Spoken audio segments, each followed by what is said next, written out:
Hi guys, welcome back to my YouTube channel. आज हम करेंगे बहुत ही इजी वर्ड्स और उनके मीनिंग, साथ में मैं बताऊंगी कि उनको सेंटेंसेस में कैसे यूज़ करना है। तो वीडियो को लास्ट तक देखिएगा। चलिए जल्दी से वीडियो को शुरू करते हैं। सबसे पहला वर्ड है मच। मच का मतलब होता है बहुत या फिर ज़्यादा। दोनों मीनिंग हो जाते हैं मच के। एक होता है बहुत, दूसरा होता है ज़्यादा। एग्जाम्पल देखो, he does not have much water. उसके पास ज़्यादा पानी नहीं है। मच वाटर मतलब ज़्यादा पानी। He does not have much water, उसके पास ज़्यादा पानी नहीं है। ठीक है। एक बात और, जो मच है वो क्वांटिटी के लिए यूज़ किया जाता है, मतलब जो अनकाउंटेबल हो। ठीक है, जिसको हम काउंट नहीं कर सकते। अब देखिए आ रहा है मैनी।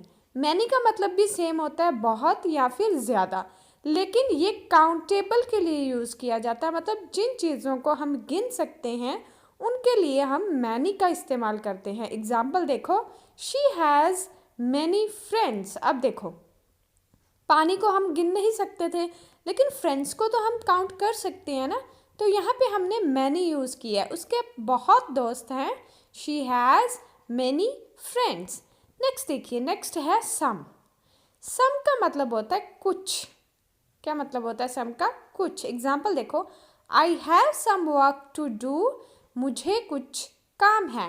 आई हैव मतलब मेरे पास, सम वर्क कुछ काम है जो मैंने करना है, मुझे कुछ काम है। I have some work to do. Next देखिए वेरी। वेरी का मतलब होता है बहुत। ठीक है, सिंपली हमें कोई चीज़ बोलनी है कि बहुत है, तब हम वेरी का इस्तेमाल करते हैं। एग्जाम्पल देखो, दे आर वेरी बिजी।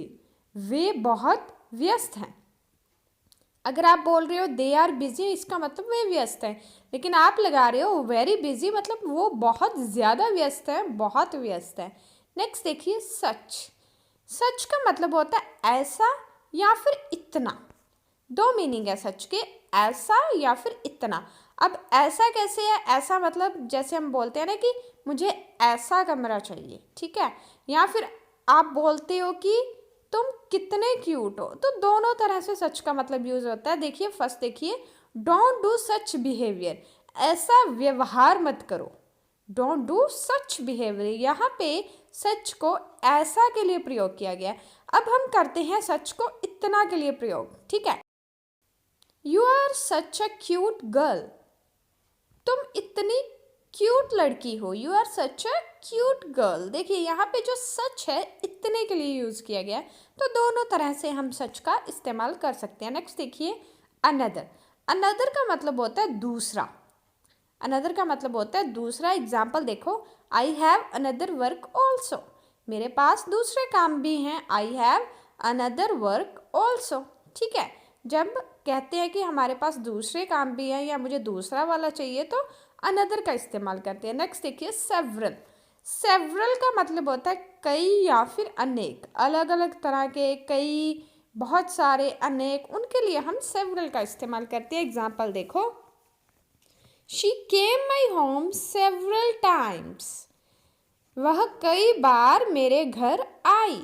ठीक है, सेवरल टाइम्स मतलब बहुत बार मेरे घर आई, वह कई बार मेरे घर आई। She came my home several times. Next देखिए a lot of. A lot of का मतलब होता है बहुत सारा। क्या मतलब होता है अ लॉट ऑफ का? बहुत सारा। There is a lot of shops. वहाँ बहुत सारी दुकानें हैं। ठीक है, अ लॉट ऑफ काउंटेबल के लिए भी यूज़ कर लेते हैं और अनकाउंटेबल के लिए भी यूज़ कर लेते हैं, दोनों के लिए कर लेते हैं। अ लॉट ऑफ मतलब बहुत सारे, वहाँ बहुत सारी दुकानें हैं। There is a lot of shops. Next देखिए एनी। एनी का मतलब होता है कोई। एग्जाम्पल देखो, he doesn't have any idea. उसके पास कोई आइडिया नहीं है। He doesn't have any idea. Next देखिए इनफ। इनफ का मतलब होता है काफ़ी या फिर पर्याप्त। आप बोलते हैं ना कि ये मेरे लिए पर्याप्त है, काफ़ी है, इससे ज़्यादा मुझे नहीं चाहिए, तब हम वहाँ पे हम इनफ का इस्तेमाल करते हैं। एग्जाम्पल देखो, ही हैज़ इनफ मनी। उसके पास पर्याप्त पैसा है, मतलब जो उसकी ज़रूरतों को पूरा कर सके, उसके ऐशो आराम को पूरा कर सके, उतना पैसा है उसके पास। He has enough money. Next देखिए ऑल। ऑल का मतलब होता है सब या सारा, ये मैं पहले भी बता चुकी हूँ आप लोगों को। I have all the notes, मेरे पास सारे नोट हैं। I have all the notes. Next देखिए, इट्स। इट्स का मतलब होता है इसका, इसकी या फिर इसके, ठीक है।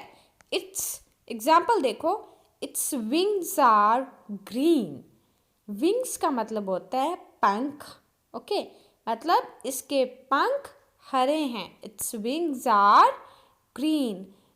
जब हम किसी चीज़ की बात करते हैं कि उसके बारे में बात करते हैं, ठीक है। अब यहाँ पे किसी पक्षी की बात हो रही है कि इसके पक्षी के पंख हरे हैं, ठीक है, तो its wings are green. Next देखिए, these.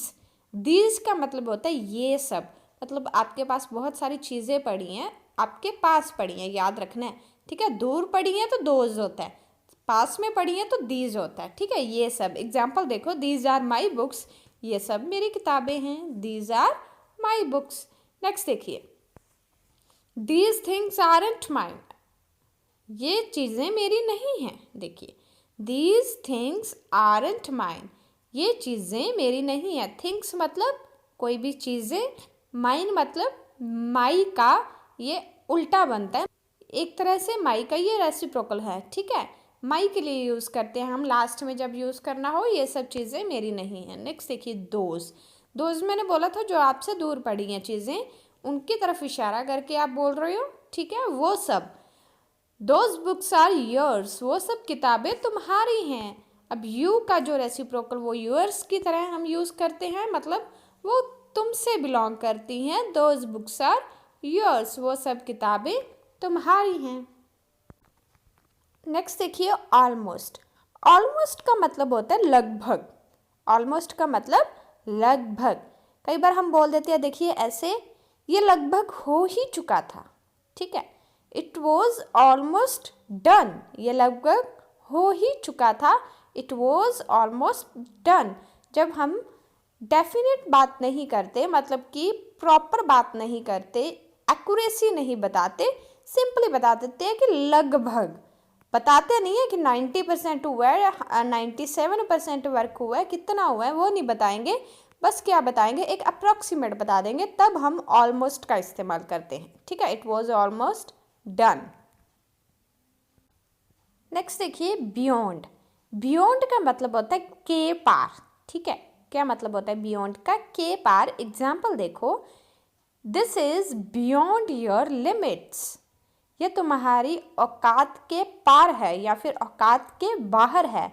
This is beyond your limits, मतलब जितनी तुम्हारी औकात है, जितनी तुम्हारी लिमिट है, उसके पार है, उसके बाहर है, ठीक है। तब हम बियॉन्ड का इस्तेमाल करेंगे। सो गाइज, कैसी लगी आपको ये वीडियो? प्लीज़ मुझे कमेंट सेक्शन में कमेंट करके बताइए। Thank you.